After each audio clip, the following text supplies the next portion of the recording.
You are an explorer, and you represent our species. And the greatest good you can do is to bring back a new idea, because our world is endangered by the absence of good ideas. Our world is in crisis because of the absence of consciousness. Terence McKenna.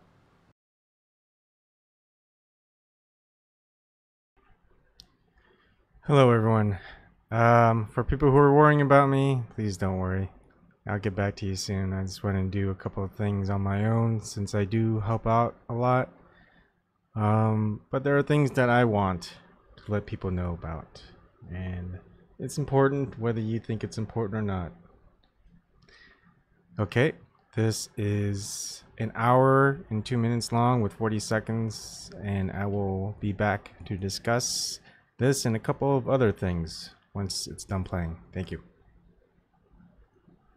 And I don't know how much of this we can convey in the absence of a computer, but I'm willing to give it a whirl. And in the spirit of the lady who just spoke, I will try to make it anecdotal, because Saturday night people have had enough of this stuff anyway. So here's my story. In 1971, actually I realized after talking last night that I never introduced myself or did anything formal at all. The engineer was at my elbow and I began pummeling him, and then that just led out into the gray wastes of heaving rhetoric and never got back to anything approaching an introduction. And I've made allusions to my rationalism and so forth. But my story is sort of like the unsinkable Molly Brown. I grew up in a coal mining town in Colorado, and I was always a weird kid. While everybody else was playing Little League baseball, I was off in the dry arroyos near my home digging up fossils and, being maladaptive in many different ways. And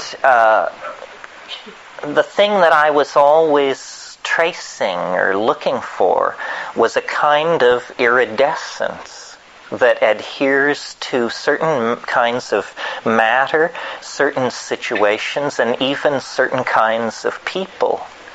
So it started out with a fascination with minerals, a rock hound, and then that led into fossils. And that led to butterflies, which was a lifelong obsession until so much pummeling with Buddhist ethics made me give it up a few years ago. But resentfully, I must say. Buddhism is fine, but no one knows the pleasure of the capture of a birdwing ornithopterid in the jungles of Saram. You want to talk about hardwiring in the human organism? We've been insectivores for 9 million years, and there's a thrill there in the capture of a large butterfly that well, sorry to drift off into... Forgive me. Iridescence, yes. And so then the butterflies sort of carried me along for a while, and then when puberty hit, pineal symbolism overwhelmed everything else, and I got into rocketry. And, the compounding of fuels and the launching of these things from the local baseball diamond and airport at incredible peril to myself and the people around me. And then I discovered at a certain point, I had always been a kind of a science chauvinist. And then at a certain point I discovered art, literature, poetry, music, dance, theater, the whole of the humanities came flooding in. But the guiding aesthetic was always an aesthetic of the weird. I guess I should mention that I'm a double Scorpio. But the aesthetic of the weird drove me, and nothing was strange enough. I loved the science fiction films of the 1950s, and I was into the music of John Cage early on. And, of course, all of these things funneled me toward psychedelics. I mean, psychedelics are like the quintessential essence of this aesthetic of the weird. Once you get to psychedelics, it's like you've hit the main vein of weird. You know, no more do you have to closet yourself in the attic with your copy of Hieronymus Bosch. You can now, you know, move out into the real thing. So that propelled me to a lot of traveling. And traveling, I think, is second or third in importance in the human experience. I mean, I would say sexuality, psychedelic drugs, and travel. This is, my prescription for, destroying your digestive tract or something. And I went first to Africa, and then to the Seychelles Islands, and then to India, and lived in Japan for a while, and then eventually went back to Asia. And I had encountered LSD in Berkeley, where I went as an undergraduate in the fall of 1965. That was the other thing about me. I was incredibly lucky in that a kid from a cow town in Colorado, I was able to find my way to ground zero of the cultural scene. I was able to put myself at the corner of Shattuck and Bancroft in the fall of 1965. So the whole thing was just being staged for my benefit, I thought.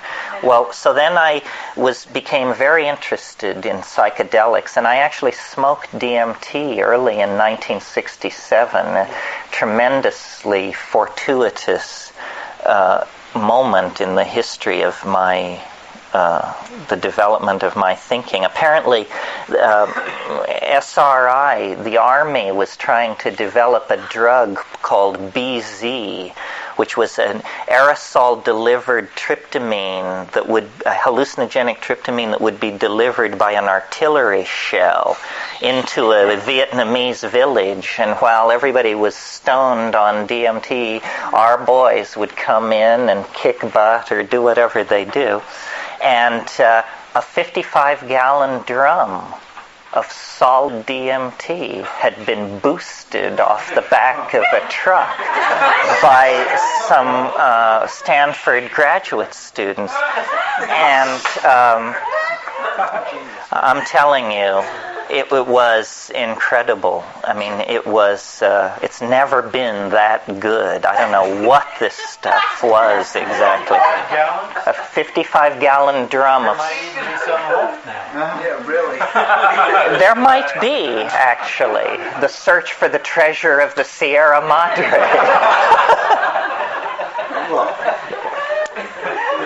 So I had this benchmark, DMT.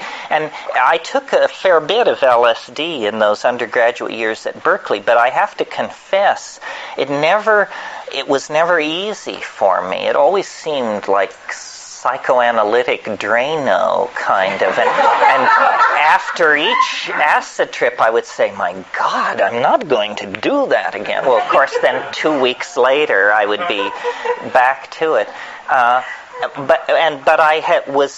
My style has always been to be a reader and to inform myself. So I read The Doors of Perception and Havelock Ellis and Weir Mitchell, all these people I mentioned this afternoon. And what fascinated me was how they insisted on visions, particularly Havelock Ellis's descriptions of his mescaline experiences, where he says, architectural ruins dripping with globular jewels, strange statuary leering from darkened doorways. And I said, hey, I want it. How do I get that? And LSD didn't really do it for me, although my most satisfying LSD trips, and this is just maybe a practical suggestion, were in the presence of good hashish.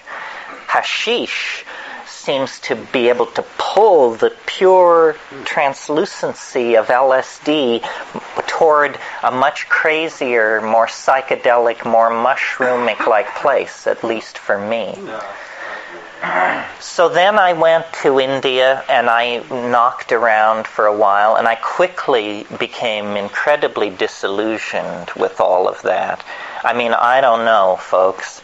Everybody has different experiences, and you can only judge your own path. But I just thought it was the most outrageous con that has ever come down the pike. That, maybe millennia ago there was something going on, but it has been so enfolded by priestcraft and dogma and class consciousness and everybody's out to con everybody else, and there you are. What do you know? I mean, these people have been at this for 1,000 years, and you fly in from Malibu, sugar and money heavy, into their midst. Well, they know just exactly how to turn you every way but loose. And eventually all you ask is that they turn you loose, Now, I know there are people for whom this message is unwelcome, who are within this room this evening. But I'm not knocking Indian spirituality.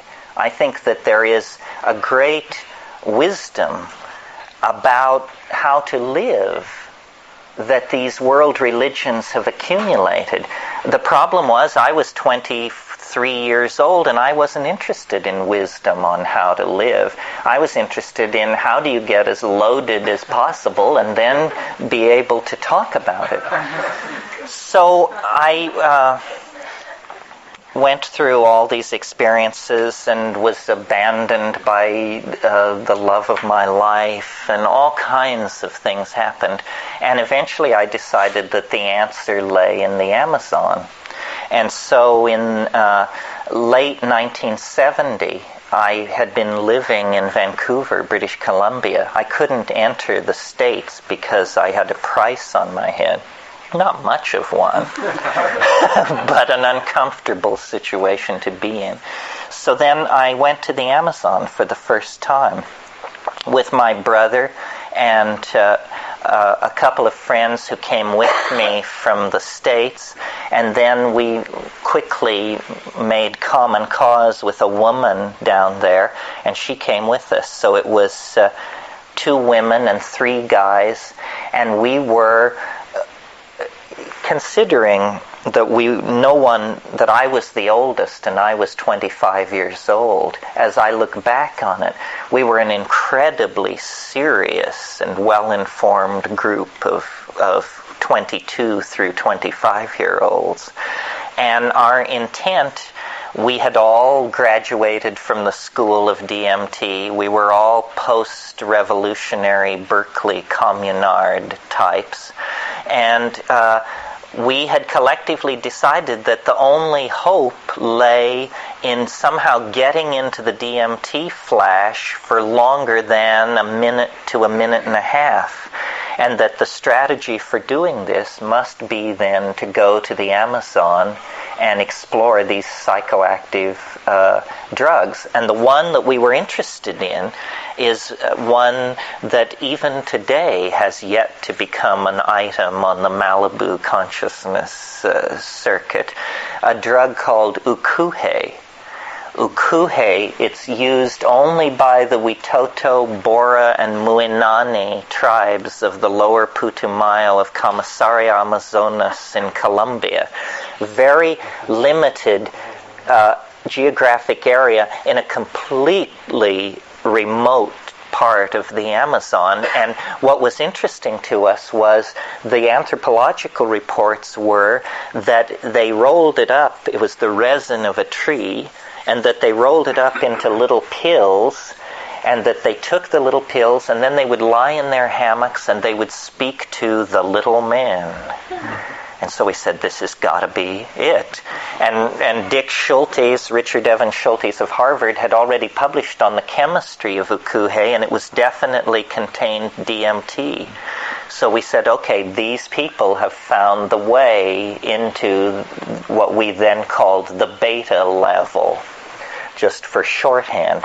So the way into the beta level was to be achieved by ukuhe. So we put together this expedition, and we descended the Putumayo River, which is the border between Colombia and Ecuador and Peru, to a place called San Jose del Encanto on the Rio Igaraparaná, which flows into the Putumayo there. And at that point, it's a 120-kilometer overland 5-day walk to a remote mission called La Chorrera. And most places in the Amazon are historyless, but La Chorrera had a very dark history behind it, which I didn't really know at the time, and probably very few people in this room have ever heard of or know anything about what's called the Putumayo rubber horror. What this was a rehearsal for for Hiroshima, Auschwitz, you name it. It went on from 1912 to 15 in the Amazon, when, in a frantic effort to get natural rubber to fight the First World War, British banks bankrolled an episode of genocidal brutality that is remarkable both for the depth of the horror and for how thoroughly it's been completely forgotten. And what they did, these British banks, is they financed this Peruvian mafia called the House of Arana to basically enslave Indians over a vast area of the Amazon and force them to extract the natural rubber under pain of death. And there are endless stories of the atrocities. People had the soles of their feet removed by machete if they didn't meet the rubber quotas, and just nightmare after nightmare. If you want to read about it, there's the British Royal High Commission under Roger Casement. And that was another story. You see, Roger Casement was the last man hung for homosexuality by the British Crown. He had been the British Consul General in Rio de Janeiro and had exposed this rubber atrocity and all the collusion of British banks and stuff like that. But a few years later, he expressed Irish sympathies with the Easter Rising of 1919. And immediately the Foreign Office came forward with love letters between him and Parnell, the Irish revolutionary, and he was hung for being a homosexual. But anyway, La Chorrera had this very dark history of these rubber atrocities. Well, we rolled in there, and immediately there began the unfolding over just about a 3-week period. I mean, a very short length of time, from the 27th of February 1971 until the 22nd of March. So a period of just under 4 weeks. It was like the doorway was standing open.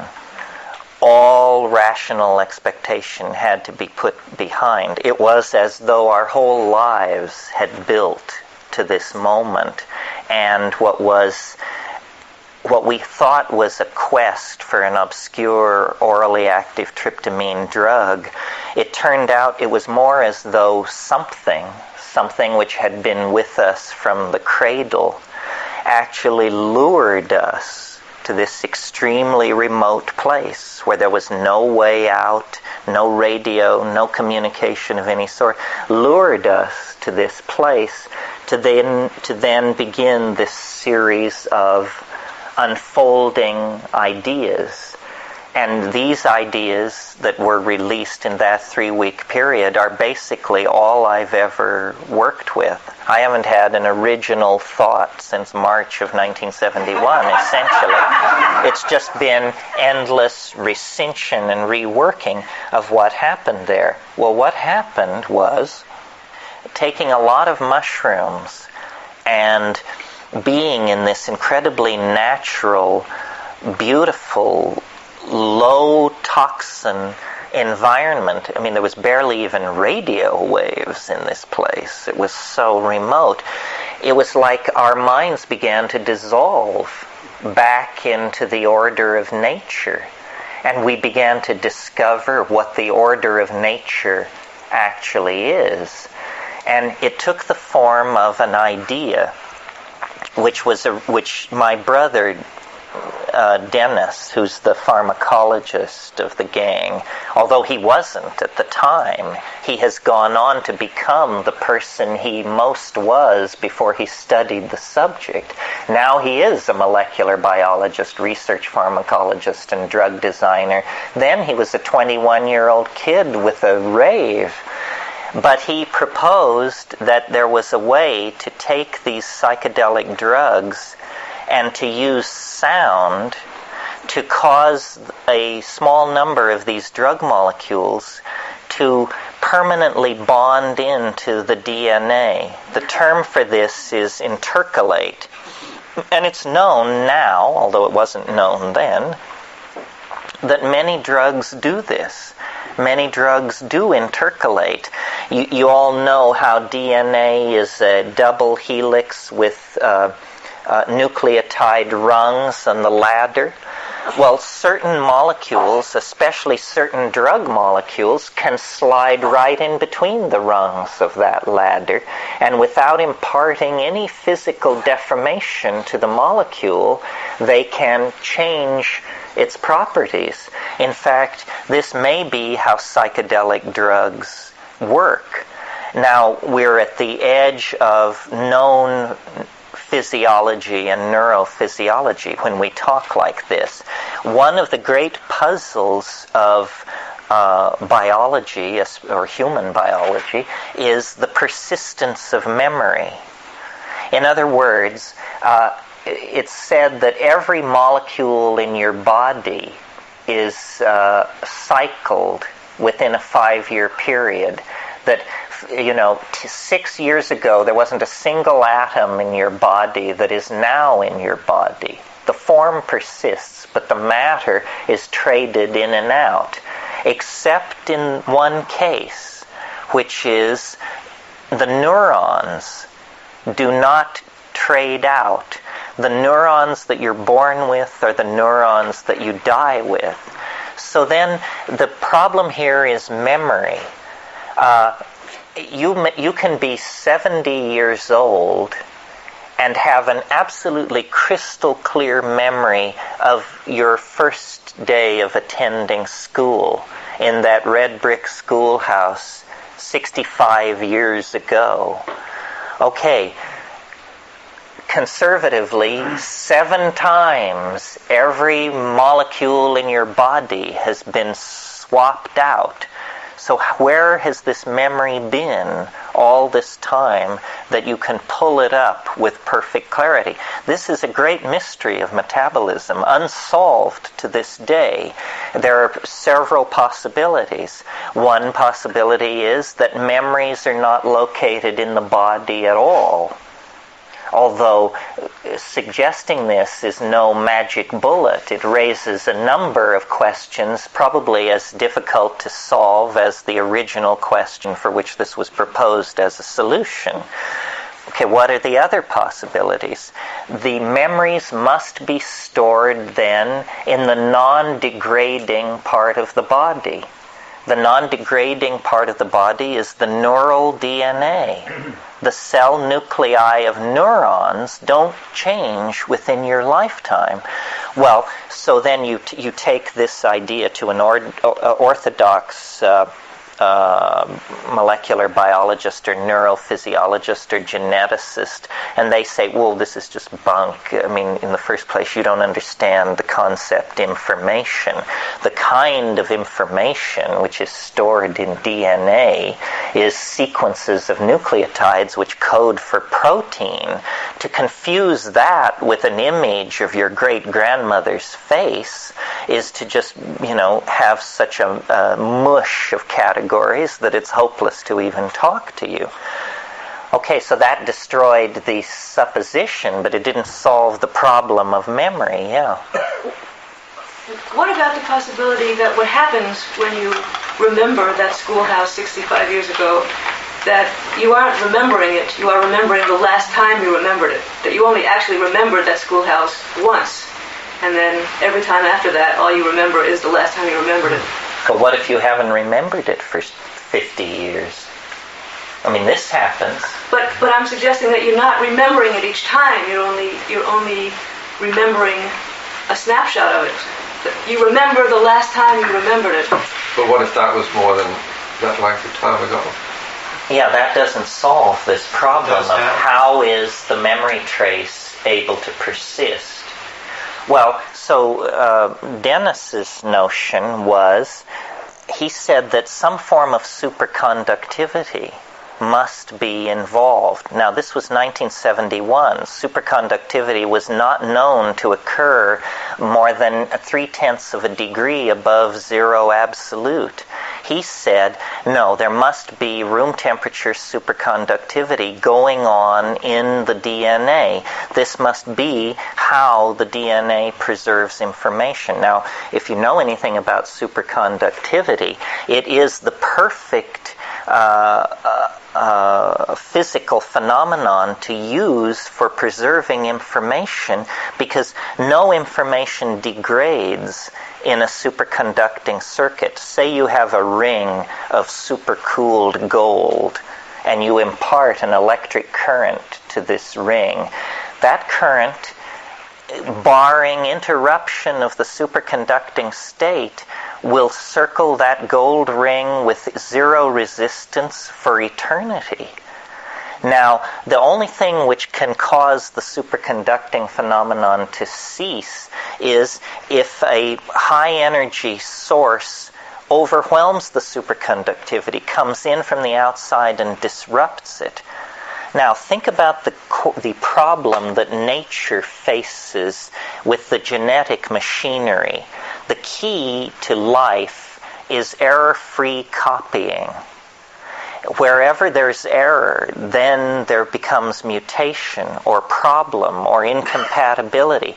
So all of the strategies of genetic preservation of information seek to maximize the absence of error. So the perfect mechanism for doing this would be a superconducting mechanism.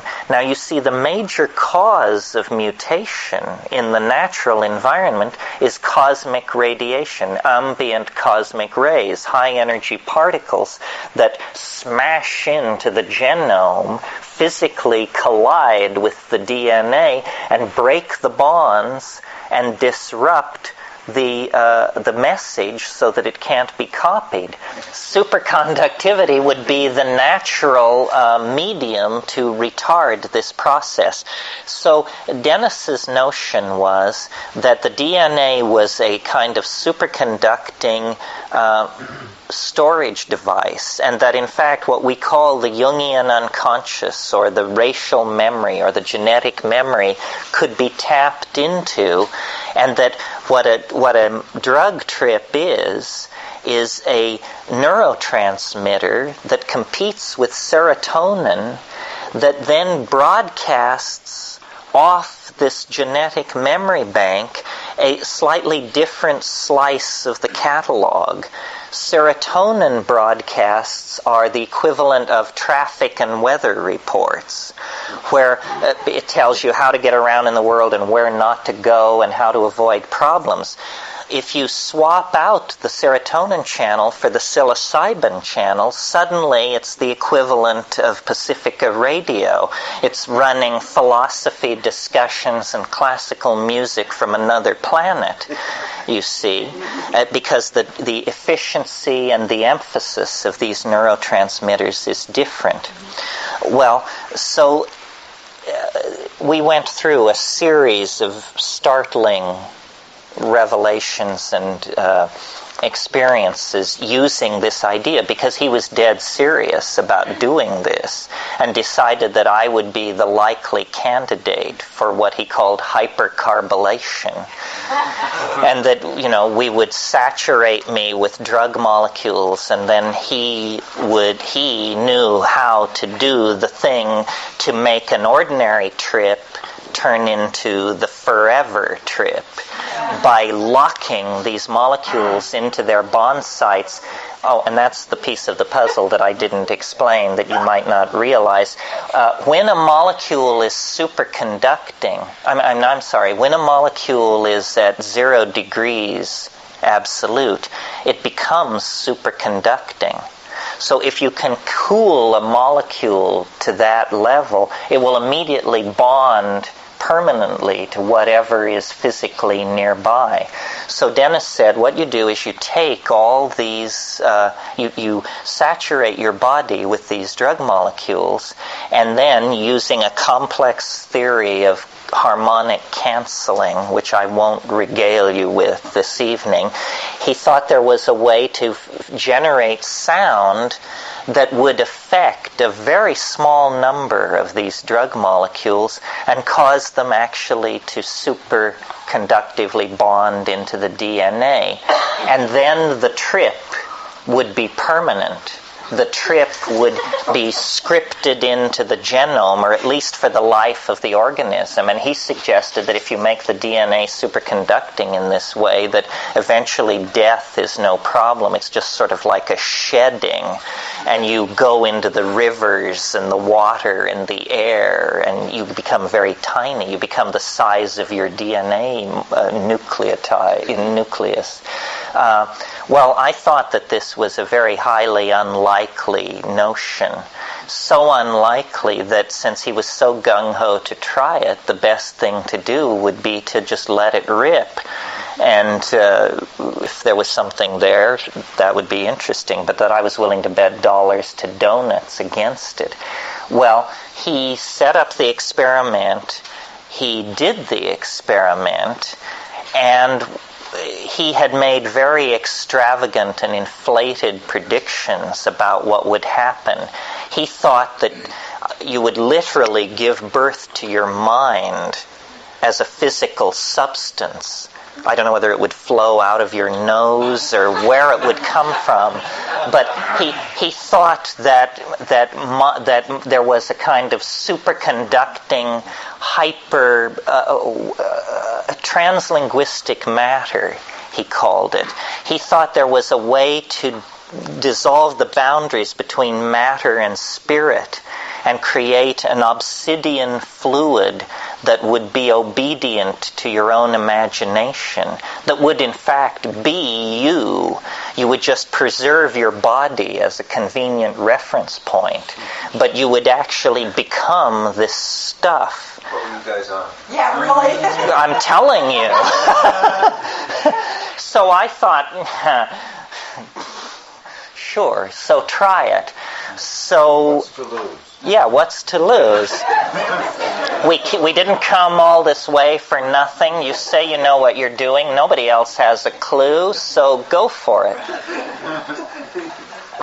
Well, what happened was not what he predicted, but not nothing. And that was the great puzzlement of this experience, because what happened was immediately after this procedure was carried out, I could tell that something had changed in me. And it was very hard. It took me a few hours to figure out what it was. And what it was it was though a switch had been thrown. And I began to understand That's all it was. It was, Whitehead defines understanding as the apperception of pattern as such. And suddenly, I began seeing things very differently. I began to see the relationships between things on one level and among levels. And I stopped sleeping.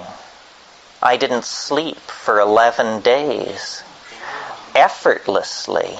And every night during this 11 days, in the late evening, I would just become very, very impatient for all these people to go to bed, my companions, because the chatter of the camp would interrupt my thoughts. And what I just wanted to do was I would just go in the jungle and I would just put my hand on a tree and I would just stand and think and think and think and think and think. And it was this endless cascade. It was not like a psychedelic trip. There was no hallucination. There was simply this unfoldment. And it was like as though I was just filled to overflowing with gnosis. I would sit down on the ground and begin thinking, and I would lose myself in my thoughts. And when I would come back to my situation, I would look down in front of myself and see that while I had been thinking, my hands had built a fire out of small sticks. It was as though everything was cognitive activity. Dennis went what would be conventionally called a psychotic episode, but it wasn't a typical psychotic episode.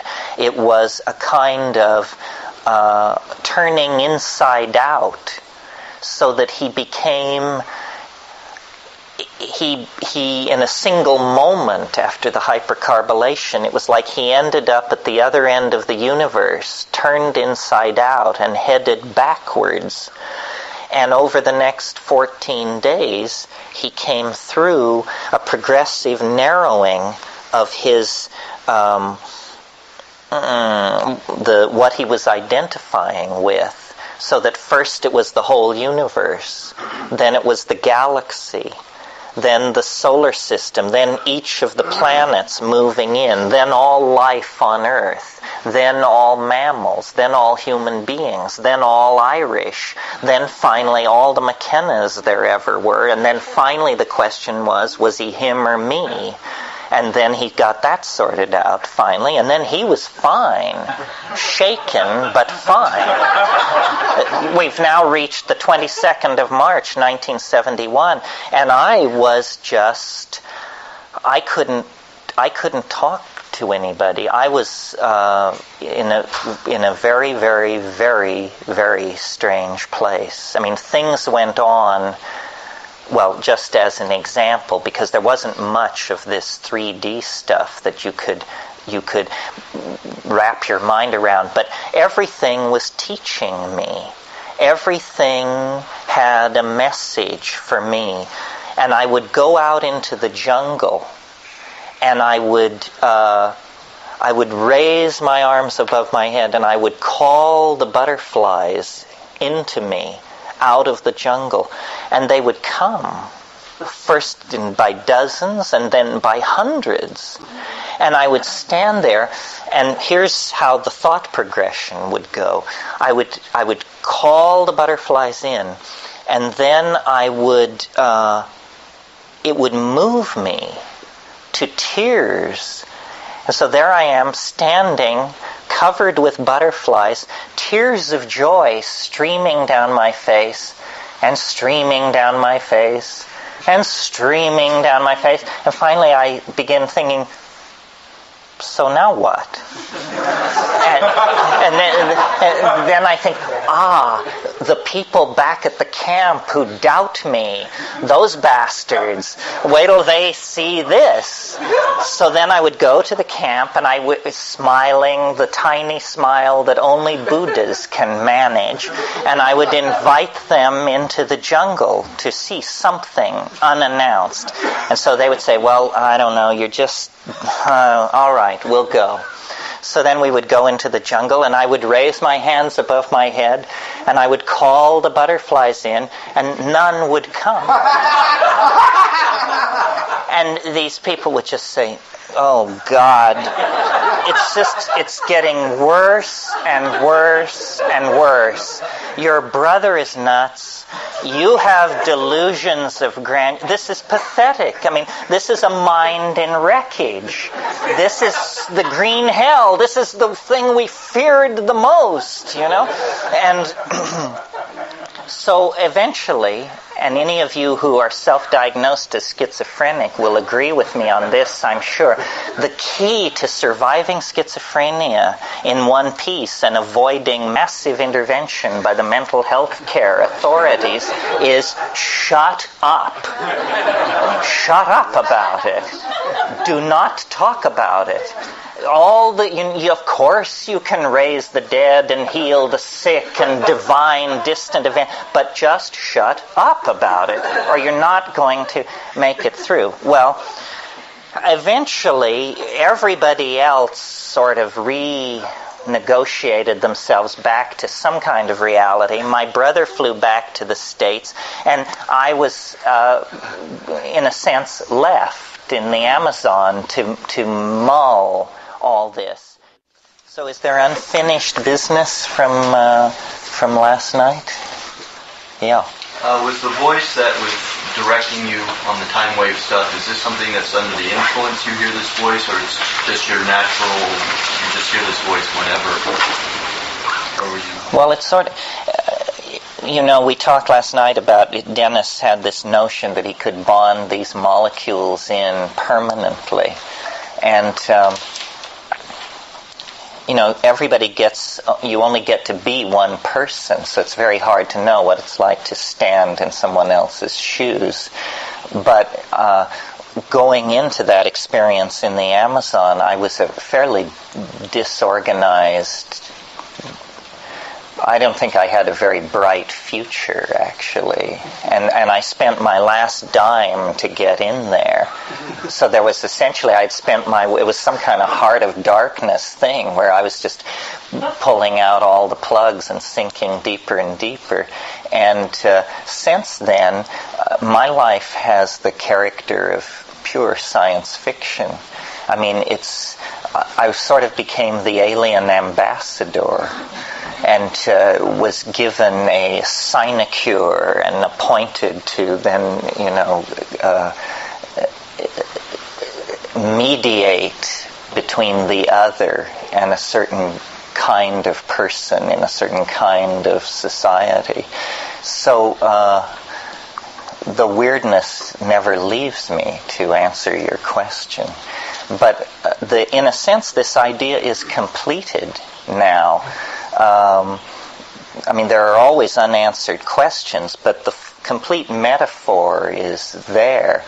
The mystery, I think, is, it has two sides. It has a profound side and an absurd side.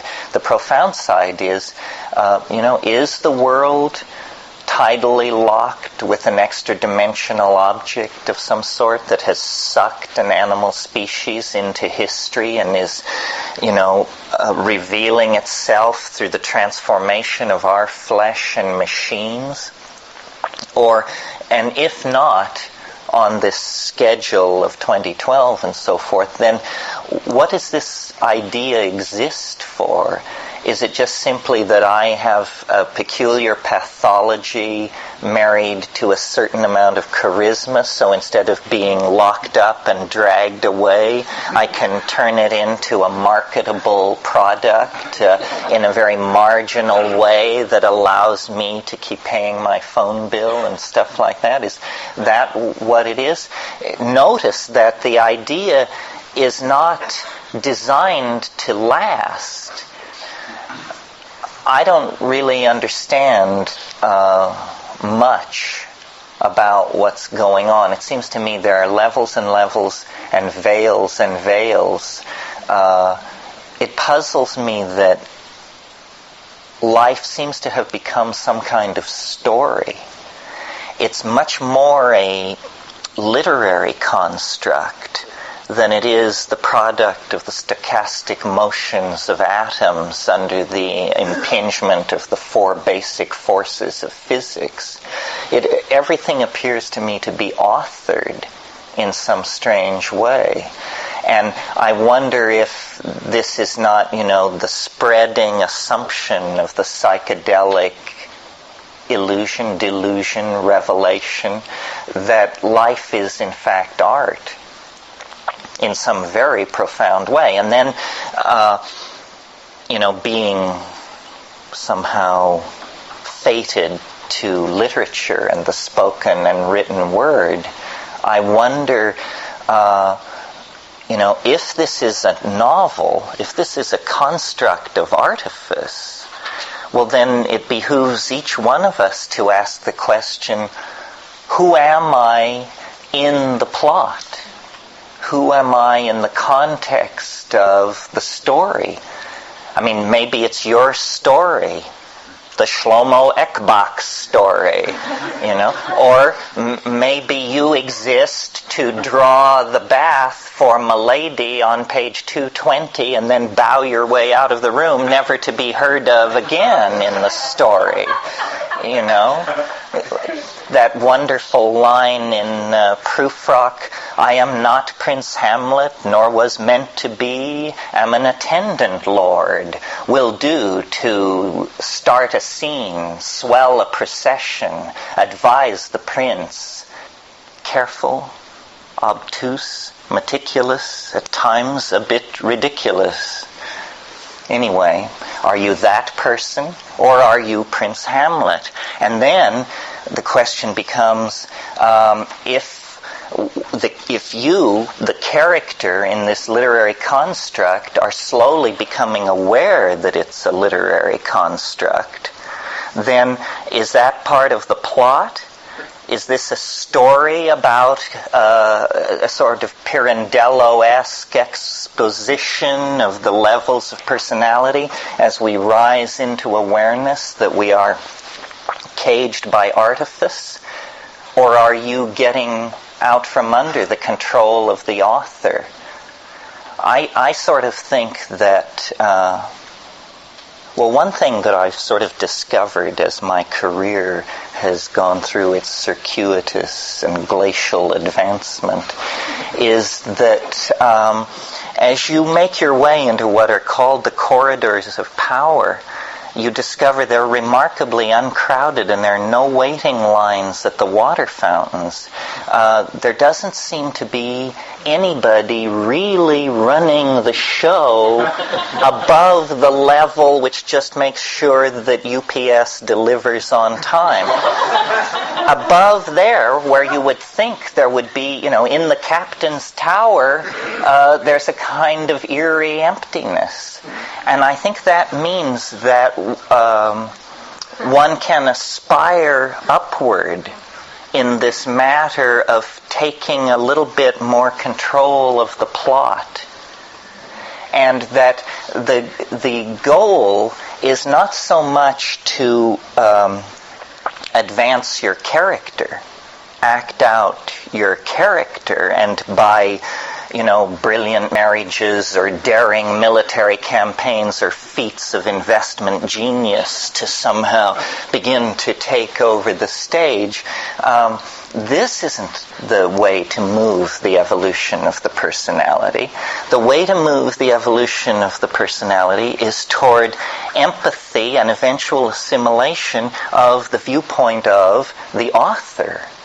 The author is the one who is in charge of the pattern and has some kind of a vision, which, if the author knows what she or he is doing, this is all being woven toward a hierophany, a catharsis that illuminates, educates, leaves us in a better place.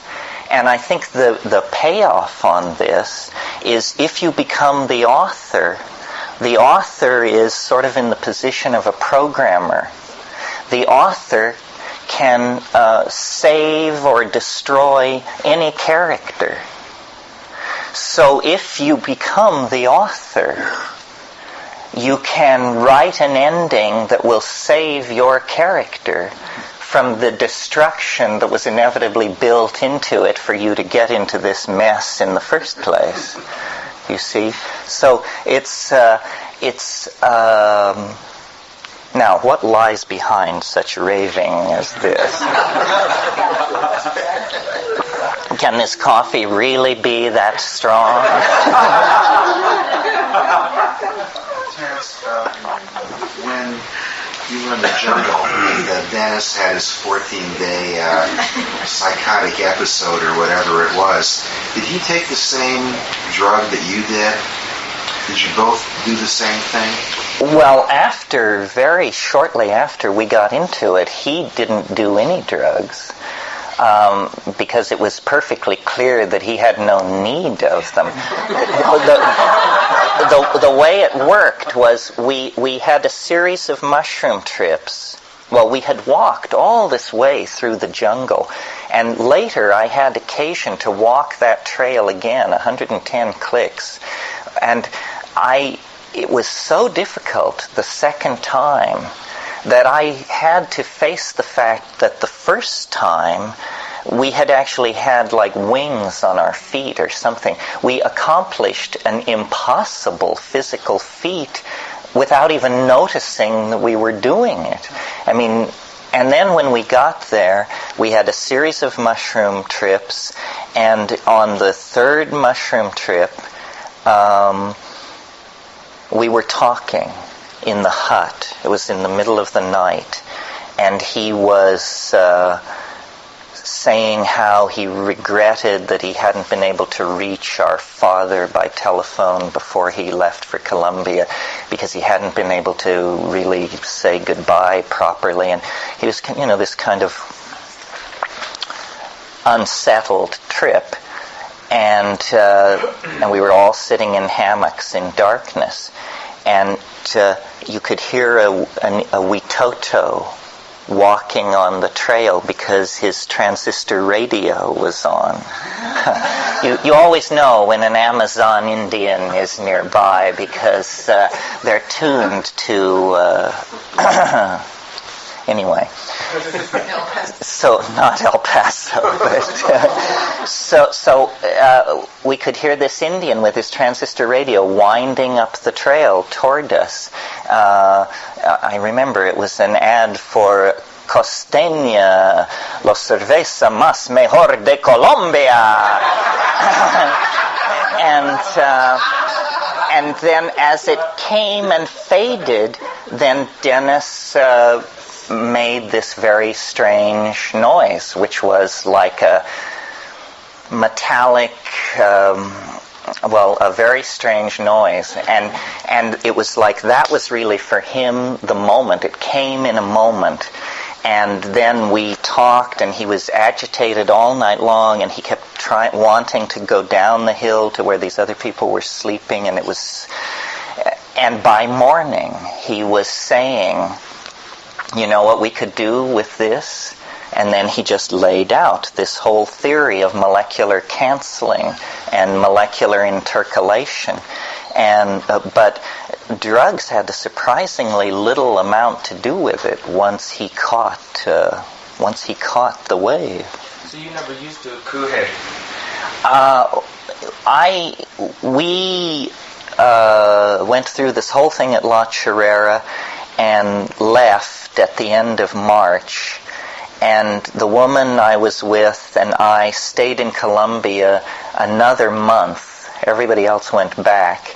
And we wrestled with it another month. And I was quite out of it, I think. I believed that she would give birth to the word itself. And I believed that it would be a little glass fiance bead that I had lost in Laos 5 years earlier. And when she began to develop a round sore on the top of her mouth that was exactly the size of this thing, then I realized that this little object would drop down onto her tongue someday soon, and she would deliver it to me, and that it would be the Word made flesh. It would be Now are you alarmed? Now do you begin to get the drift that we've attempted to suppress so long?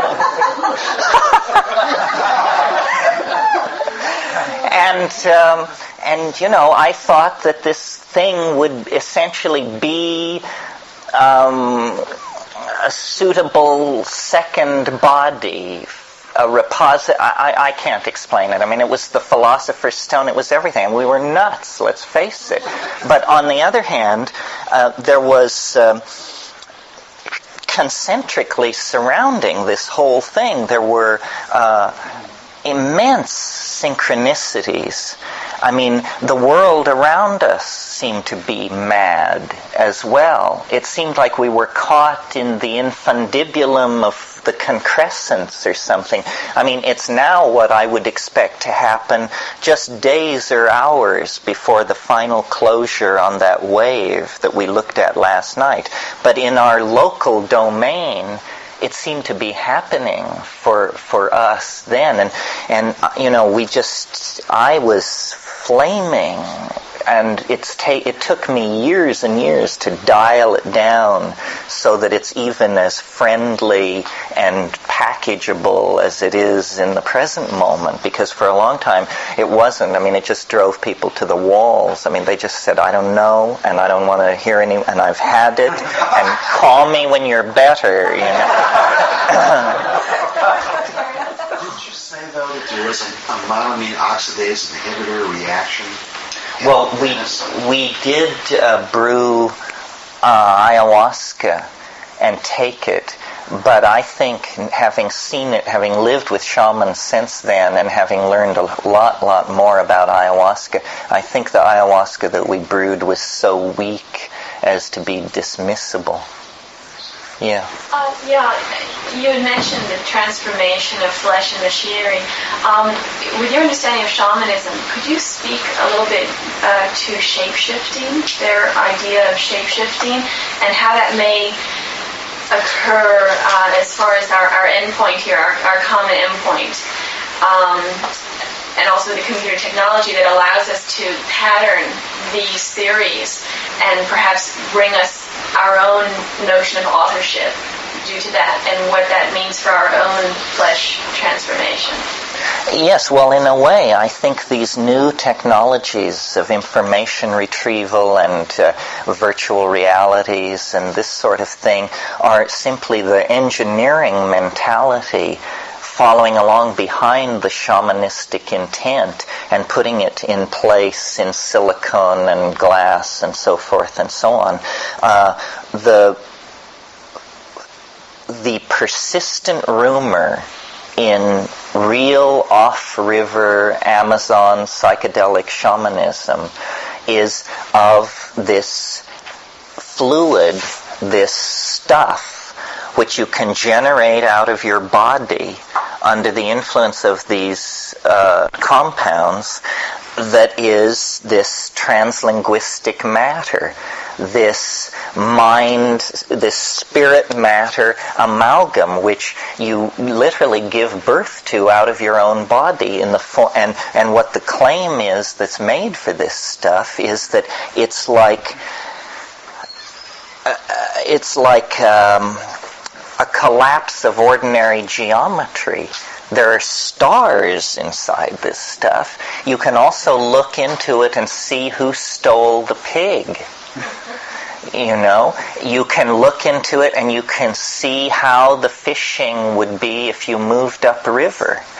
It's a cybernetic transdimensional medium of some sort that is generated out of the mysteries of the physiology of the human body. Well, God, this is so far off the beaten track from anything in the Western repertoire of conception that we just gape at the notion. And it's hard to get confirmation, but what they say, see, ayahuasca is all about group-mindedness, states of group mind. It's also, when you analyze it chemically, it's brain soup. There's nothing in ayahuasca that isn't in your brain as we sit here.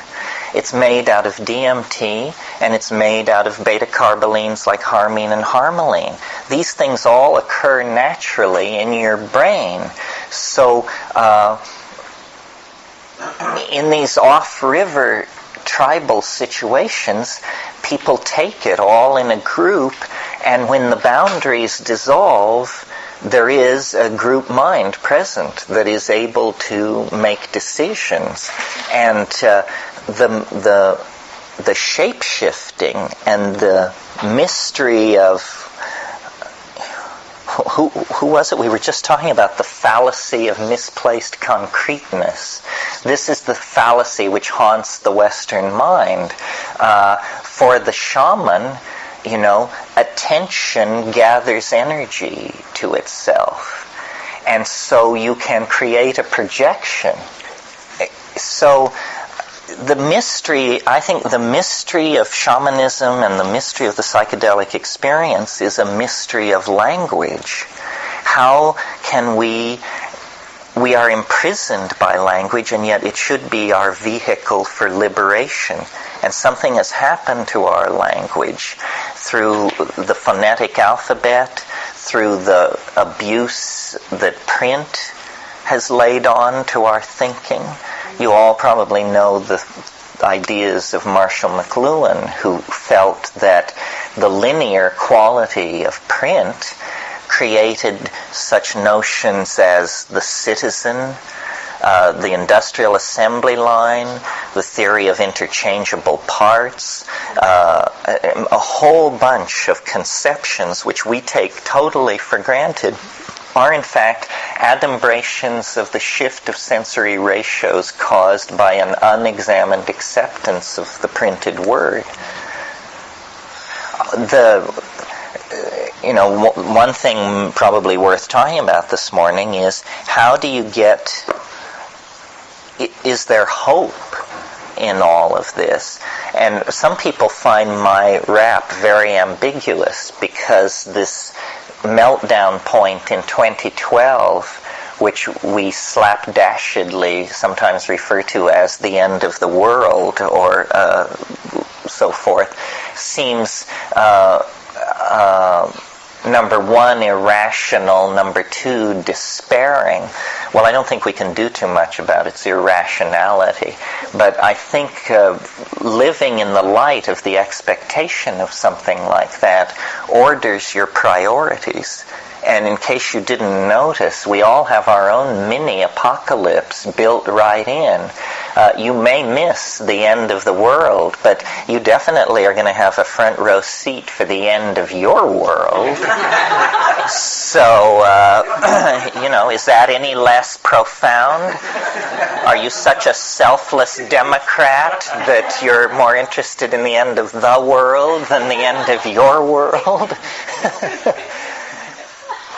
I think it's a sort of lighthearted way to follow the Tibetans into the notion that life is a preparation for the big D, although we don't have to think of it like that. We just say life is preparation for the inevitable collapse of the state vector into a biological hyperspace.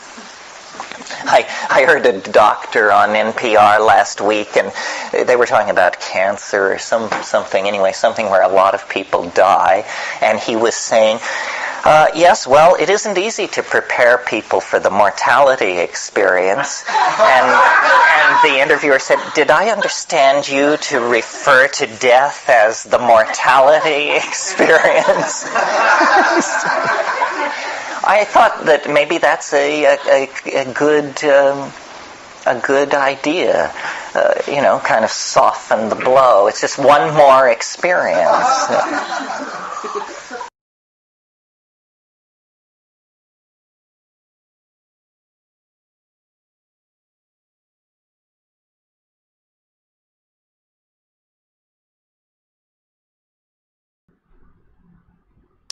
All right. Where did it go? Alright, so that was it. Tonight is going to be another short night. I need to do a couple of things and catch up on some sleep. Happy birthday, Muna. You didn't tell us how old you were, but I guess you don't need to know. Just wanted to introduce people. Terence McKenna. Oh, actually, when I was looking for quotes, because I try to do like a new quote every time here. I did find a bunch of quotes from him, and it was hard to pick one out. So what I'm gonna do is I'm gonna share the screen. I'm gonna read out a couple, and I'll show you the screen as well. And I think it's just easier to talk about some of these quotes that are collected than it is about the hour of introduction. I didn't really want to talk too much about the introduction. There are other things that I could talk about, and again, anyone may join to talk. All the information is right there in the description box. Okay, so this is from Goodreads, a couple of Terence McKenna quotes. I'll just go through the order. There's 130 quotes. Oh my. I might breeze past a couple. Here's one. We have to create culture. Don't watch TV. Don't read magazines. Don't even listen to NPR. Create your own roadshow. The nexus of space and time where you are now is the most immediate sector of your universe. And if you're worrying about Michael Jackson or Bill Clinton or somebody else, then you are disempowered. You're giving it all away to icons. Icons which are maintained by an electronic media so that you want to dress like X or have lips like Y. This is shitbrain. This kind of thinking. That is all cultural diversion, and what is real is you and your friends and your associations, your highs, your orgasms, your hopes, your plans, your fears. And we are told, no, we're unimportant, we're peripheral. Get a degree, get a job, get a this, get a that, and then you're a player. You don't even want to play in that game. You want to reclaim your mind and get out of the hands of the cultural engineers who want to turn you into a half-baked moron consuming all this trash that's being manufactured out of the bones of a dying world. Can't say it better than that. That's pretty good. Yeah. Once you realize a couple of things, you realize that you have so much power, and they try to I should just say it tries to make you think you don't. It tries to gather your power. All it does is manipulate you. It has no real power. The only power it has is the ones that you freely give it. And that's one of the things that a lot of religions out there, especially the Abrahamic religions, don't understand, is that they're giving away their power to something outward. And that was not what Jesus Christ, if that's the name that sticks. And you can even see it in just the wordplay. Christian. We don't really call Christ Christ. It's Christ in all of us. And that should probably be the renaming if you really want to follow Jesus Christ. It's Christ in.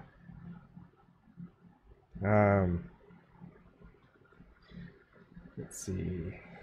Nature loves courage. You make the commitment, and nature will respond to that commitment by removing impossible obstacles.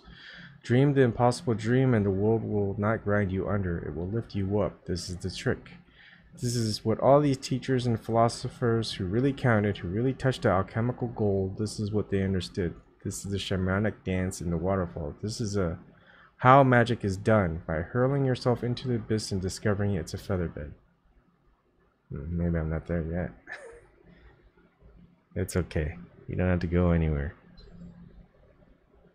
Chaos is what we've touched with, is what we've lost touch with. This is why it is given a bad name. It is feared by the dominant archetype archetype of our world, which is ego, which clenches because existence is defined in terms of control. It's order and chaos. One of the things that I would like to say is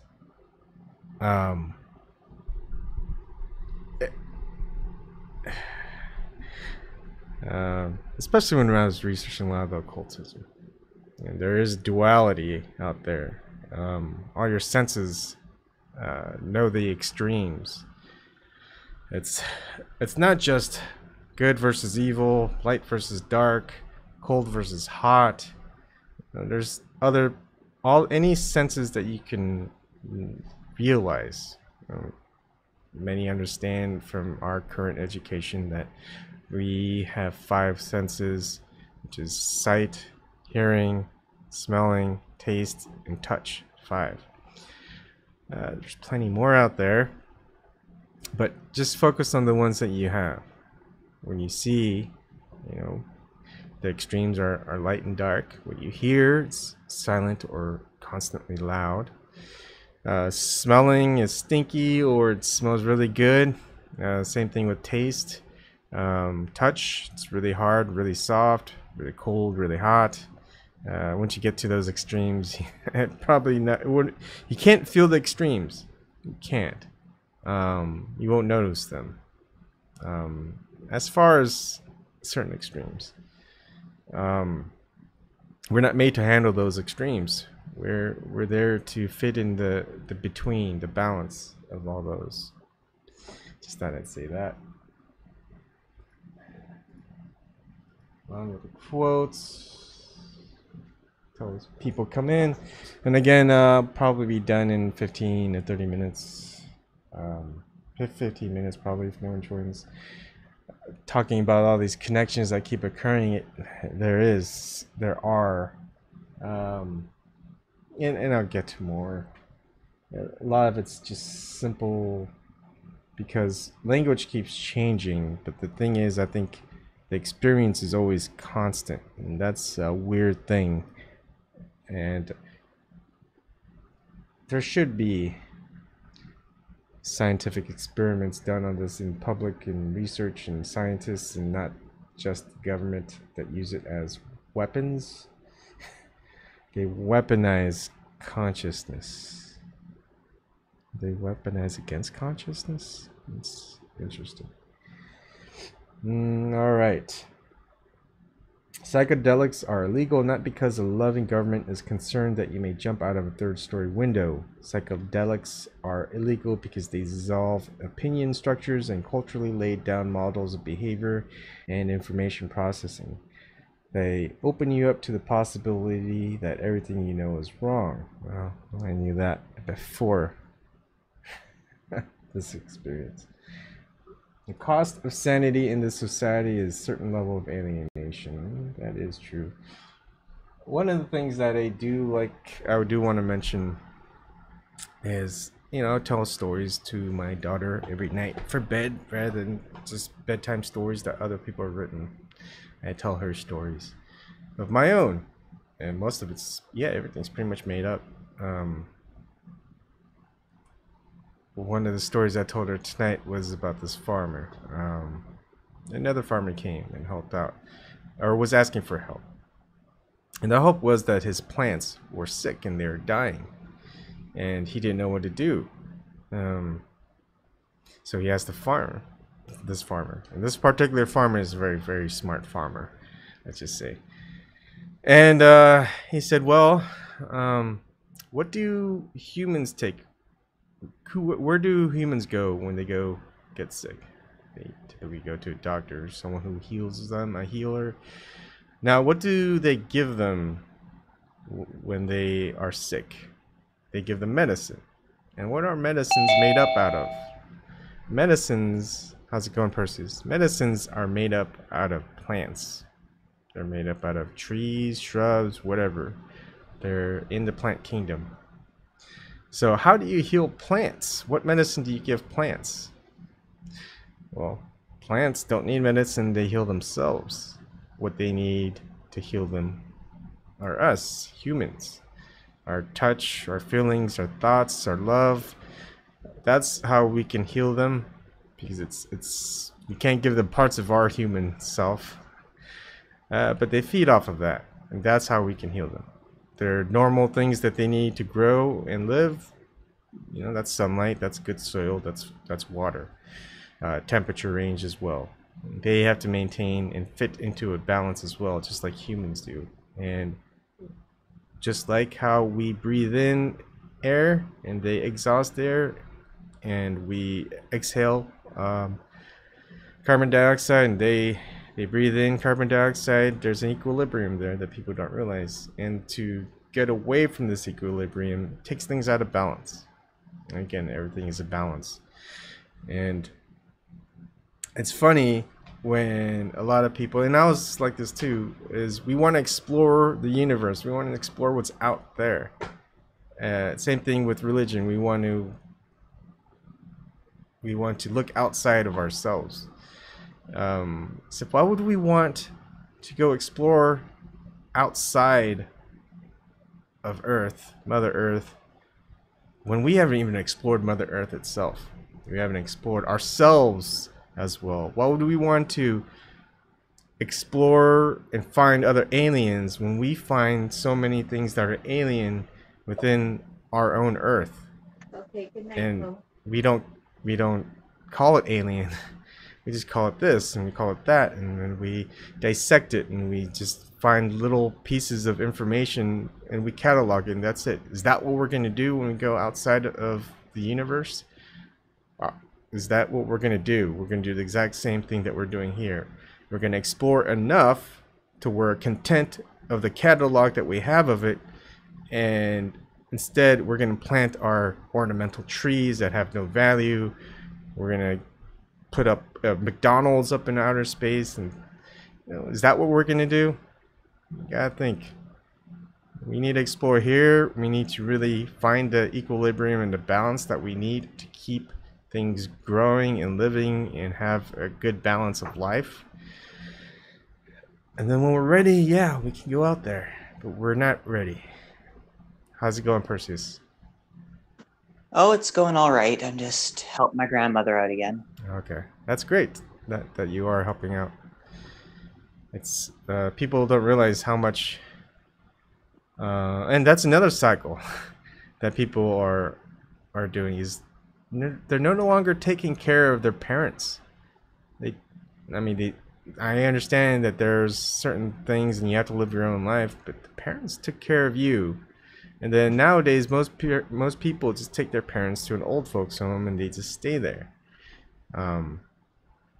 They don't try to make things better in their own way, try different things. They're locked into the system of I can't help, so I'm gonna just put them somewhere where someone else can help. But the thing is, they would never do that to a child. You would never do that to your child, but to do that to those who protected you as a child, it puts things out of balance, and there's just a lot of pain from that. Well, I think that will change as overall lifestyles improve. I think a big part of the problem is that modern medicine, it's really good at keeping people alive, but it's not good at keeping them at a high quality of life. Like they don't do enough preventative lifestyle things to actually be in shape as they're old. So even though the medicine can keep people alive until they're like 90 years old, if they didn't live a healthy, ergonomic life for at least a sizable portion of that life, they're going to be so decrepit that it just breeds resentment. In the past, people weren't trying to keep people alive 30 or 40 years past their productive years. Mm-hmm. That is unnatural for humans. So it breeds a natural resentment towards those individuals within the group, I think. But nowadays, some of the healthiest people I know are older people, because of the fact that, and I don't mean like of the silent generation, boomers, the people that I know who are silent generation are all extremely unhealthy, and they're, again, kept alive because of medicine, but not in an actual good state of life, in an extremely decrepit one. And I think that is what needs to change. Is people have to recognize that, yes, you may easily live to be 100 years old, but unless you actually take care of your body that entire time, you're going to be like a Skeletor and not like some of these people running marathons. Mm-hmm. Yeah. The quality of life that you can have with the medicine of today. One of the things that I was thinking of in the past was just kind of how we look into the future. A lot of people out there are going to say, oh, you know how life is going to be so great 200, 300 years from now? It'll be like Star Trek. Can you think of the people 200, 300 years from now saying, oh, can you imagine how great it will be 200, 300 years from now? I can't even imagine a world that would be like Star Trek. I honestly think that just the whole way it's conceptualized, we would overshoot that. We wouldn't be sitting in a room at a desk on a more advanced computer to fly a spaceship. It's going to be, I mean, theoretically, at some point, there might be some sort of transitory stage like that. But I think that by the time we're capable of traveling to the other side of the galaxy, it's going to be beyond, oh, we got in a machine and went there. Mm-hmm. Yeah, that is interesting. And anyways, what I'm just trying to say is like every period in, I guess you could say, his story, that it's never been perfect. There's never been a perfect time frame in human history. There's always been problems. There's always been wars. There's always been slavery. There's always been masters and slaves. There's always been violence. There's always been killings and taking over of land and all this stuff. And I wonder. I'm pretty sure a lot of people back then go, man, I wish I could go into the future a couple hundred years and all this would be resolved. And then a couple hundred years pass, and then the same people in the same time, you could say, are saying, oh man, it's so horrible now. I can't wait till a couple hundred years from now when things are going to be so much more awesome. Q 100 couple years or more a couple years from now, Perseus. Are things going to get better? Are they going? Well, it depends. We're at a crucial point whether or not things are going to get better or they're going to get worse. Mm-hmm. But I guess my opinion of better might not even be the same as yours. Yeah. But I think that I think we're at a point, like I said a bunch of times, I think we're at an axial point, and that how things go in the next, I don't know, few decades are going to determine the next age. Like, yeah, I don't know how to put it other than that. No, I can. I understand that, and I think a lot of people out there feel it too. In the back of their minds, they're feeling it. They just don't notice it, or they don't want to notice it, and they don't think they can do anything about it. That's the other thing. Yeah, that's the biggest problem. Mm-hmm. It's and here's the thing with the Christians. I give them a lot of beef. I'm sorry, but Jesus Christ was just a man. He was just a carpenter, and he sacrificed himself for all your sins, for eternity. He was just a carpenter. He was a man of poor means, and he did all this. So, can you imagine the power that you have? That's all I want to say. The play on words, I think, are important too. That people don't think about too often. I think you will think about it more once you experience ayahuasca. It's everything is broken down so simply to make you understand, like you're a baby, because you are a baby. We are the mother's baby. We all are until we grow up and we become men, real men, fathers, and we have to realize what we have to do. And once we know what we are, what we have to do, everything's simple. Everything else really doesn't matter, and it depends on each person's experience. And I always wonder about how things would have been if I experienced it 10 years from now, 20 years from now, or if I didn't and I experienced it 10 or 20 years from now, in the future, ahead of time, whatever you want to call it. And so one is Youniverse. Verse is very powerful. Verse, It's just the way it's a vibration and where words or a song or music can convey a feeling, a thought, and that's what a verse is you experience what happened elsewhere where you can experience it where you are. And when you look in the Bible, you're looking the inverse of what it was. So all of it is pretty much a lie. Because the shadow, all it is playing tricks. And the real enemy is the shadow. And the only power the shadow has is to play tricks, is to lie, is to create illusions. There is no real power, and they have to make it so that other people give them power. The fear that you give it gets its power. And it wants all of our power. It wants to create a universe, one verse. It's the shadow's verse. That's why you would call it darkness. But in order for there not to be darkness, there has to be light, and within light, you'll always find what you see. It's always there for you to see. And because of that light, there's always going to be shadow. So there's always this balance. If there's total shadow or total light, life ends. There's nothing out there. It's a universe. Yeah, complete stagnation. Yeah. So that's why you have to keep moving, keep having these vibrations, keep fighting. There has to be a balance and equilibrium at all times. I mean, everyone knows this at just even the materialistic level. Look at the 1%, look at the 99%, the monetary value. It's out of balance. Look at pollution, water pollution, or health, or everything. Everything's out of balance. Everything as far as healing, even in medicine, even with drugs, even with psychiatry. It's about keeping everything in balance. All the things that your brain and your body that they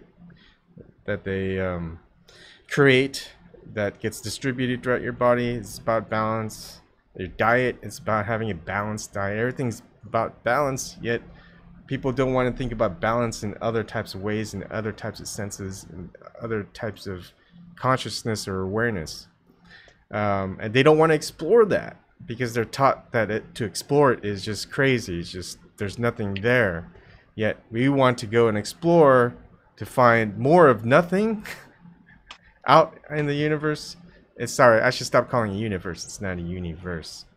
I should call it a many-verse. Really quickly, just before I forget, I want to say something about one of the reasons why I think in our culture, the way it's been very Christianized, at least in like North America, with that being like the traditional worldview, I think one of the reasons why they have a hard time grasping this idea of balance is specifically the fact that in Christianity, it teaches you the idea of permanent punishment for temporal sin, and the idea that one sin is all that it takes to tip the scale against your favor.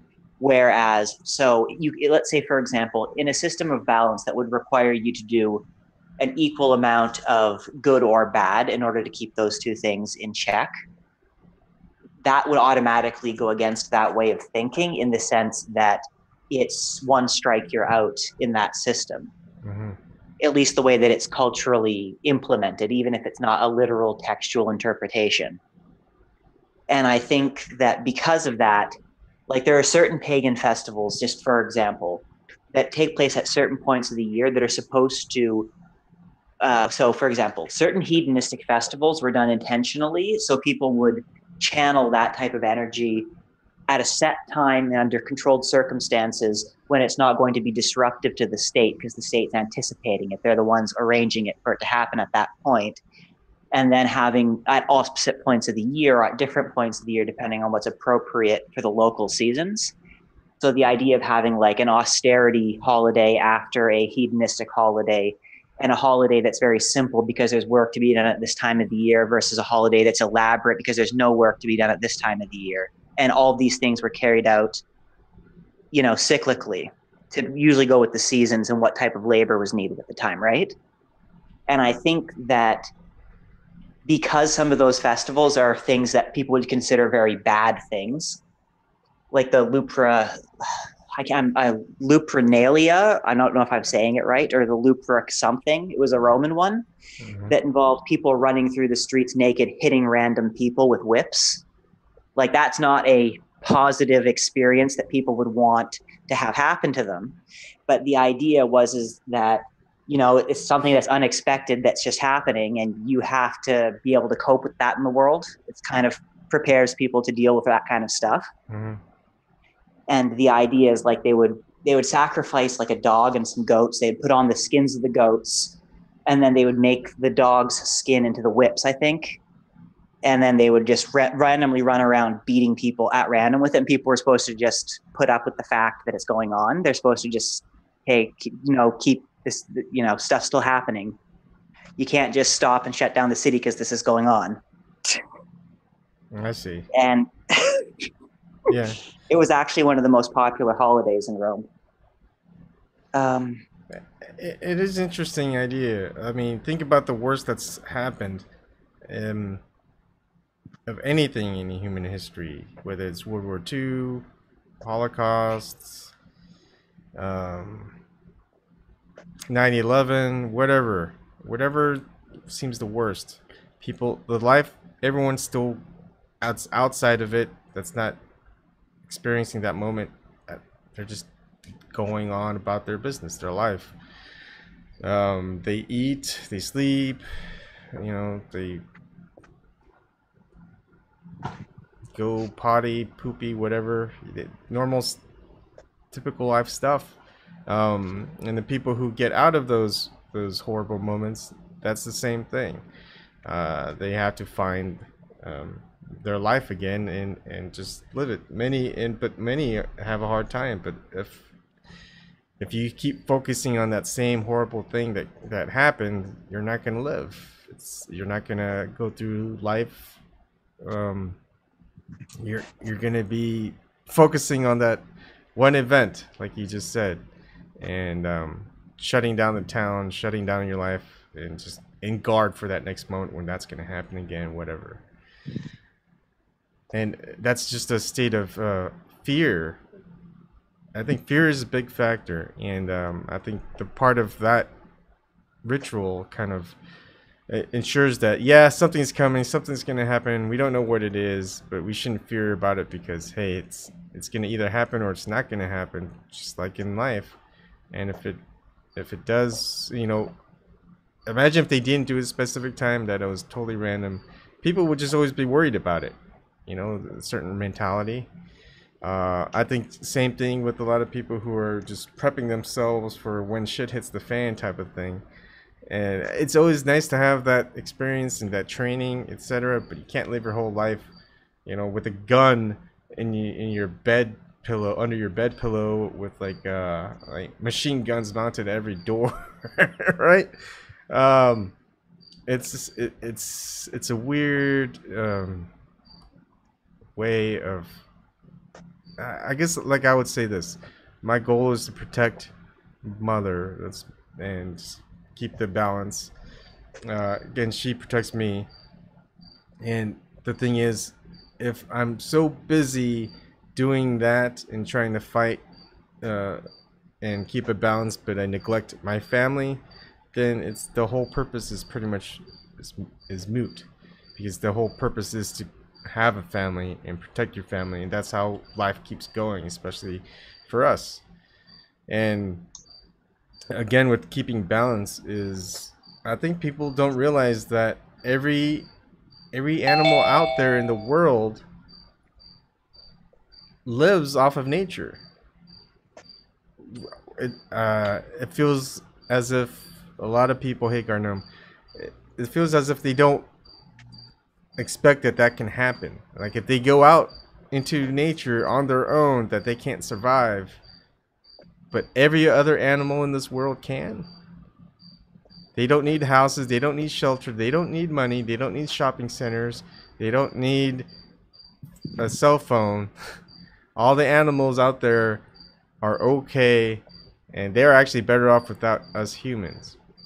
But once But a lot of people out there, they see ourselves, humans, if we're supposedly so much more intelligent and we can't survive, say, 30 days out in nature, a whole month out in nature by ourselves. We can't figure things out. That's a huge out of balance of who we are as humans. Well, just look at the people surviving right now in Venezuela. Even though all the stores have been closed forever, people are starving to death, but not all of them are just dropping dead. They're surviving. They're getting food somewhere. I think the problem comes when there's just not enough fresh water available in the immediate area for the number of people. Like, people can survive a pretty long time. And I agree with you completely, though I still would prefer a little bit more comfort than just being out in the woods by myself without anything. Yeah, I agree. Hey, Christian, how's it going? It's tough. Like, that leads to kind of the question of what defines intelligence and evolutionary superiority. I mean, there are some species of shark that haven't had to change evolutionary in 200 million plus years. I mean, is that creature a superior life form than a human? It hasn't had to change its physical makeup in 200 million years. It's designed that perfectly. Well, while it's definitely fit to purpose, I think what's evolutionary superior is being able to survive the destruction of your home star. And you kind of, I think, need to have a lot of intelligence to potentially do that.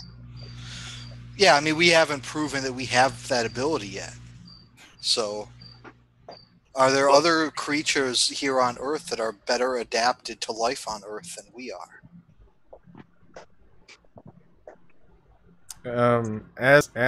Most of them they live a solitary life where they can figure things out and know that what Mother Nature can provide for them, and they know where they can look for it and find it.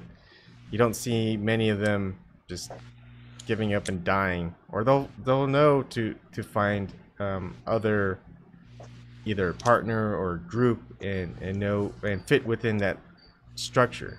I mean, you can see that with wolves. You can see that with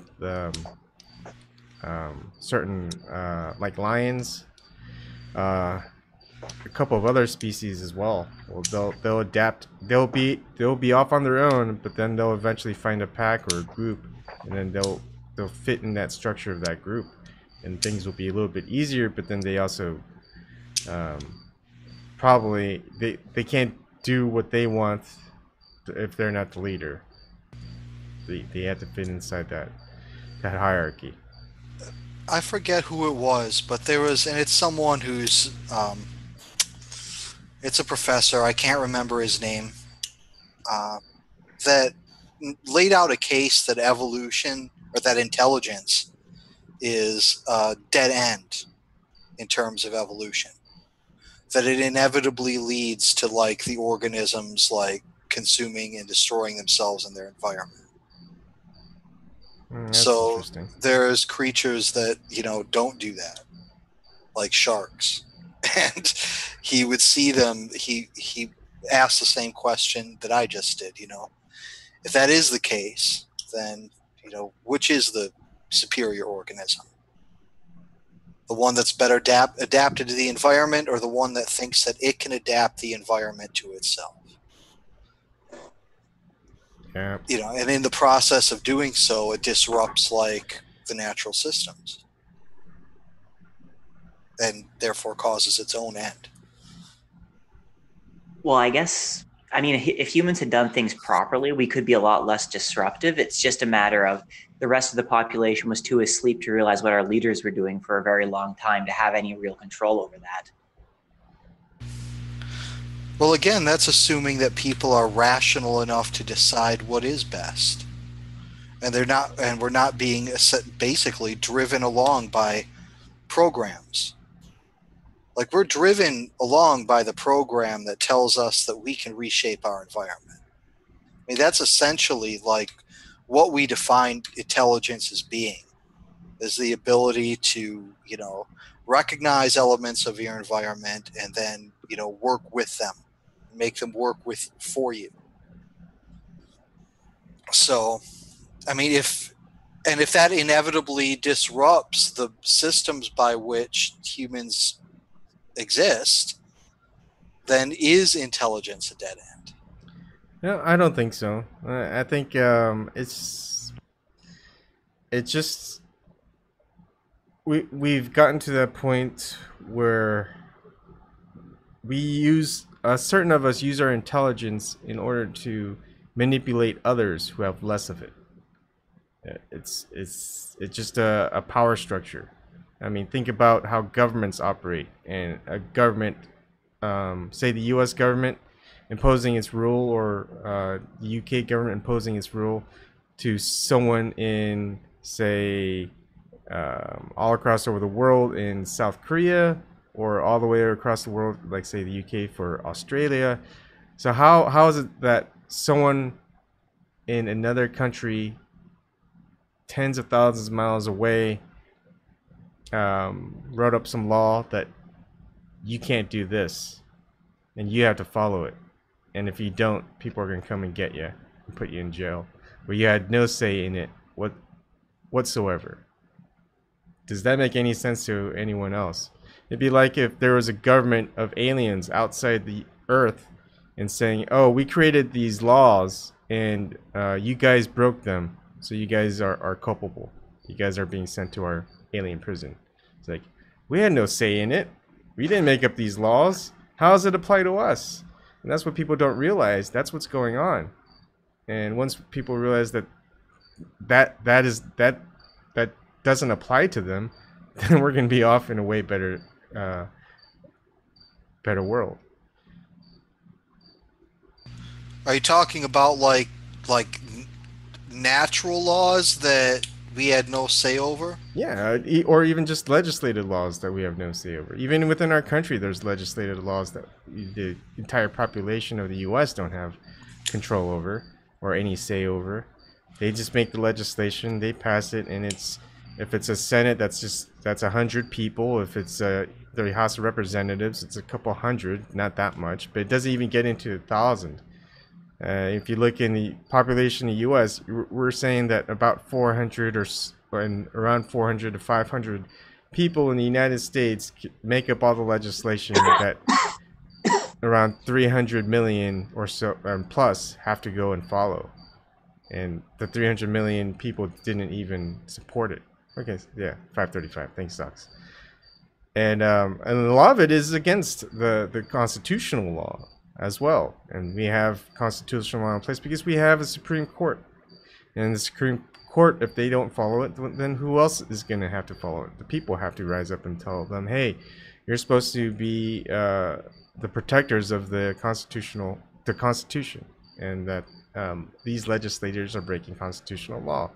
And you have to do something about it. But of course, we see that that's not occurring and all this other stuff. And people are just sitting back and saying, no, we have to do what they say. They make the laws. And if they make laws saying that you have to give 99% of your money to the government, you better well do it. Makes no sense. Or if they make you do the Macarena at 5 p.m. every day, or you're gonna be fined, you better well do it. That's what all these laws are, and it doesn't make sense for people to follow it. Yet people will follow it. That's not intelligence right there. Well, it's a threat of force. Yeah, it's a threat of force. It's a racket. You know, that makes them, you better get up and start dancing. Get up. Yeah. It's silly when you think about it, but people think, no, it's not silly. That's just the way the world works. That's what the U.S. law, that's how it works. It's not how it works, but that's just the way people think, because that's how they've been, you could say brainwashed or whatever, educated that way. And well, we also have to look at it like, you know, this kind of groupthink is a survival it's a survival trait. It's a survival behavior. Like, if you didn't have groupthink back in the cave days, like, you probably wouldn't live very long. And if none of the members of the tribe had it, none of them would probably have lived very long, because they all would have they might have joined up at the cave at the end of the night, but they wouldn't really, they'd each have their own little thing they wanted to do, and they would go off and do it. Yeah. So, I mean, And that's Bug never came back during the blizzard because he just had to go out during then. He didn't stay like everyone else. Yeah, but the people who believe in the snow god, they didn't go out in the blizzard. Like, they weren't that dumb. Yeah. Like, so it encourages groupthink. Yeah. I mean, coordination, working as a team, all of that applies, but how much can you actually apply that to thousands or millions? It can't. There's just limitations of that groupthink where it becomes actually usable and functional. It's a double-edged sword, dude. Yeah. It's got its good things and its bad things about it. And I don't think our intelligence has, at very many points in our history, had to deal with groupthink on the sheer scale of people involved and the speed of communication involved we have now. Yeah, we're living in a totally different universe where a lot of these things don't, like, apply the way they do, like did in the past. But our brains still operate as if as if we're still living in a cave, so it's great. We've got all this advanced tech and communications technologies, and our brains can't fucking deal with it. Well, I think I've said it before. I think the Prime Directive from Star Trek is fully what applies here. It just has nothing to do with aliens. It has to do with, like, the top 0.5% of the intelligent people in society are able to create technology that's indistinguishable from magic to the majority of normal people in said society. So you're going, like, just the fact that the bell curve skews so far on the extremes when it comes to human intelligence, that, society isn't ready for the technology some of these people are creating. It just isn't. Like, some of them, maybe they never can be. And it's not a popular idea to say, hey, maybe there are some technologies that need to be actively suppressed, because that would be hard to do. But at the same time, you never know when one of those technologies is going to be what's going to save your ass. So it's not like you want to stop technological progress either. Like, I think it's like a runaway train at this point. We either create the technology we need to save ourselves from environmental problems, or we don't. And I don't think slowing down the rate of technological advancement is going to fix it. And I don't think that stop using the bad technologies to get to that point. Well, I mean, if we're going to slow our speed down to like 5% of what we're currently doing by switching over to more sustainable technologies, maybe we won't outrun this problem. So, and I realize we'd probably be running into another problem, but just you see where I'm coming from, though, right? Yeah, I would say, though, that the solution doesn't lie in technology. It lies in the way that people look at and interact with the world. Because no matter what technology you give them, if they have the wrong mindset, it's going to get fucked up. Like, so we need to change the way that we look at life on Earth, that we at our lives on Earth. Because in the end, no technology is going to save us. I mean, we've been through this process over and over where we develop a technology that has the potential to contribute to the betterment of the world.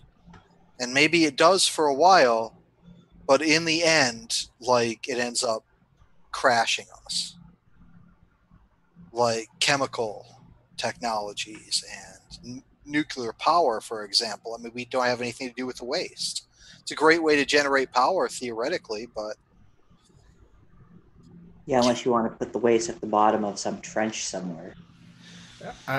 What's killing me is that our focus is on creating AI who will handle it for us. So our answer to our problems is to create an entity that will outthink us in order to fix our problems. and a lot of people are scared because, well, if it's there to fix our problems, most likely it will just get rid of us and problem solved. Yeah. So, If it was just about designing a slavery, you could probably design robots That's exactly that it. could overthrow us, but the elite are too greedy for thinking machines, not just labor machines. That's the problem. yeah. I just think it's hilarious. It is funny, you know. Terence McKenna says it. George Carlos says it. You know, we just had this front row seat to the circus. Yep, to this madness. It's completely out of control, man. Even the more powerful groups, like, they don't have complete control for what's going on at all. They're riding a wild horse. Yeah. And they think that they're driving a car, but they're riding a wild horse. Yeah, you were right. You know, and everyone else thinks they're so powerful that they can handle all this. It's the reason why things are shit is because they can't handle all this. Yep. If your system was so great, like, it would be working, dude. That's what I have to say. Yeah. I have a question for you guys about this, actually. Okay. Since, okay, we can only go so far back in history, so we don't know what the population was before the Younger Dryas, theoretically. But let's just say we've never had this many humans alive on Earth before. These nation states this big. Sometimes I actually sit and wonder if it's possible to keep a nation of more than a couple million people together as one entity without using all of these abusive tactics. Are people just so naturally divisive and fractional that it's only all this horrific shit that's holding together such large nations? To handle larger populations, you have to have this control and cover up of the misuse of power in order to keep these populations in control. Yeah, because like the idea is kind of like, you know, the elephant that's chained as a child, even though it could break the chains as an adult, you know, as long as it doesn't break them accidentally, it'll still think it's trapped. Yeah. So you have to have this, you know, basically like, you know, Alex Jones says, unfortunately, you know, it's a war on for your mind. It's an information war. There's a prison in your own head. Yeah, I agree Like with that. Is it possible to have a nation of like 200 million people or more if you don't do that to most of the population? I don't know if it actually is or not. Well, we just have to try it and see. So I think the natural inclination would be to regionalize. I think that, you know, you would have clusters of tens or 20s of millions of people who will have local solutions to local problems. And they're like, well, no, I don't want a one-fits-all solution. Like the Obama recovery only affected certain parts of the country, but it was all the whole country got because the Midwest and like the Rust Belt couldn't have their own regional solutions. Yeah, it just gets to the point where when do we realize that the people who keep saying that they're being successful are failing?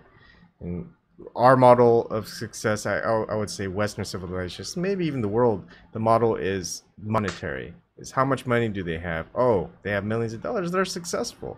It doesn't matter anything else, no other category. If they have money, they're successful. Nothing else. Not intelligence, not perseverance, not what is it where you it's not ideology, it's not principle, it's not ethics like hard work ethics or morality, it's money. You know? And well, I agree with you that it's a bad metric, but I think what they're talking about is the fact that if you don't have money, you can't possibly make any gain on your success because other people will come and erode it if you don't have the money to control them, to keep them from doing that. Yeah, well, I mean, all I have to say against that is that's been the model for how many decades or even centuries, and how's it going? It's the same with pretty crappy. Yeah, it's the same with everything else. Oh, go ahead. Oh, sorry. It's just that personally, I don't think of money the way that a lot of people do. I think of it more of a trust IOU than just a literal measure of like. I think of money being exchanged as trust being exchanged because I see the role that money played throughout history evolved from this idea of, okay, we're in a society that is now too large for me to know all of the people who are part of said group. So in order for me to not just, okay, here's like 20 potatoes, hit me back with some cabbages in a few weeks, in order to, you know, make those larger systems work, the money substituted for trust. because the gift economies of earlier civilizations couldn't cope with larger populations. Like, I think most of the types of corruption that exist really just come down to the fact that you just need more and more middlemen over time. Yeah, it's this big chain, the chain of command, the way that we handle things, whether it's in the military, whether it's in corporate world, it's all about delegation. And when you're at the top, you're delegating, and they're delegating. So basically, once it gets to the bottom person to handle this other bottom person, you have to go through what, 20, 30, maybe even 100 people. And how strong that chain isn't gonna be that strong that further. All it takes is one weak link. And that's the problem with our model, and we haven't changed that model at all. The corporate model, the military model, the government model, that's been held in place for centuries, and we haven't seen it actually getting better. We haven't changed the model at all. And that's the thing with a lot of people who are in technology. They just change the models constantly because they can play with it, they can test it, they can see the results. But when you're dealing with that, when in a big population where people are involved, lives are involved, that's more resistant to change, because people are going to see some of the outcomes and they go, let's just hide that outcome. Let's just pretend it never happened, because then we'll be liable. But maybe they are changing the models in some ways, but they're just not revealing it to the population. Anyways, sorry, go ahead. One last thing. I was just going to start the end of it, and if there's anything you two want to say before.